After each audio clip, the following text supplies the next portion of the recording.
കല്യാണം കഴിഞ്ഞ് വന്നിട്ട് നാട്ടിൽ വന്നിട്ട് 1-2 ഇൻ്റർവ്യൂസ് ഒക്കെ കൊടുത്തിട്ടുണ്ട്.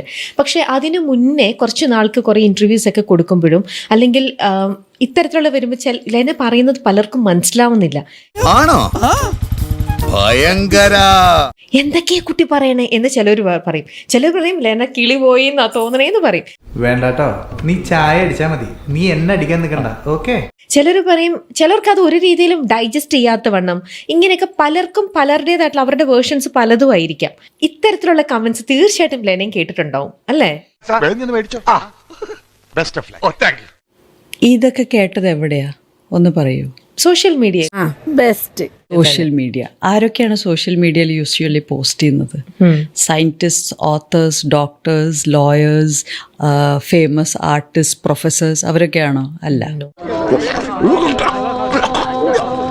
സോ നിങ്ങൾ കേട്ടത് വേറൊരു സ്ട്രാറ്റ. സോഷ്യൽ മീഡിയയിൽ ഇരുന്ന് എല്ലാത്തിനും കമൻറ്റ് ഇടുന്ന ഒരു സ്ട്രാറ്റ ഓഫ് ആൾക്കാരുടെ ഫീഡ്ബാക്ക് മാത്രമാണ് നിങ്ങൾ അറിഞ്ഞത്.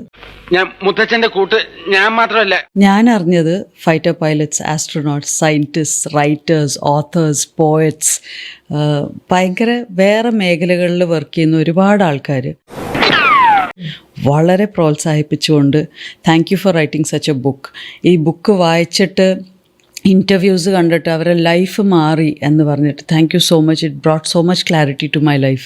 ശിശുപാലൻ ചേട്ടാ, എനിക്കൊരു സോഡ വാങ്ങിച്ചോണ്ടോ? ഉപ്പിടണം കുറച്ച്. എനിക്ക് ഒരുപാട് സാന്ത്വനം കിട്ടി, എനിക്ക് ഒരുപാട് എൻ്റെ ലൈഫിലേക്ക് ഒരു മാർഗനിർദ്ദേശം കിട്ടി. കുറേ ആൾക്കാർക്ക് സ്പിരിച്വലി അവരുടെ സ്പിരിച്വൽ സെർച്ച് കണ്ടിന്യൂ ചെയ്യാനുള്ള ധൈര്യം കിട്ടി. ഇങ്ങനത്തെ ഫീഡ്ബാക്കാണ് എനിക്ക് പേഴ്സണലി കിട്ടിയത്. ഈ ഇൻ്റർവ്യൂ കണ്ടുകൊണ്ട് പ്രശാന്ത് നായർ എന്ന ഫൈറ്റർ പൈലറ്റ് ആസ്ട്രോനോട്ട് പറഞ്ഞ ആ ബുക്ക് വാങ്ങി വായിക്കുകയും ഇൻ്റർവ്യൂസ് കാരണം എന്നെ കോൺടാക്ട് ചെയ്യും. ഇന്ന് ഞാൻ അദ്ദേഹത്തിൻ്റെ ഭാര്യ ആവാൻ കാരണം ഇതൊക്കെയാണ്. അപ്പോൾ നമ്മളെപ്പോഴും നോക്കേണ്ടത് where are we getting our feedback from. ഞാൻ ഈ സോഷ്യൽ മീഡിയയിൽ ഓരോ കമൻറ്റും വായിക്കാനിരുന്നാൽ എൻ്റെ നിലവാരം എന്താവും? അല്ലാതെ I don't have the time and energy to sit and scroll on social media. വേറെ ഇഷ്ടം പോലെ പണിയുണ്ട് നമുക്കിവിടെ ചെയ്യാൻ. എവിടെ ഇതൊരു നടക്ക് പോണ ലക്ഷണില്ല. ഞാൻ ഇവന്റെ 2 വാങ്ങിച്ചിട്ടേ പോവുള്ളൂ. ചിലർ പറയും നമ്മൾ മറ്റുള്ളവരുടെയും കാണണം, മറ്റുള്ളവരുടെയും ചെയ്യുമ്പോഴാണ് എന്തൊക്കെയാണ് നമ്മുടെ ഇവിടെ നടക്കുന്നത്. കവി തല്ലു വാങ്ങിയിട്ടേ പോകുന്നാ തോന്നുന്നത്.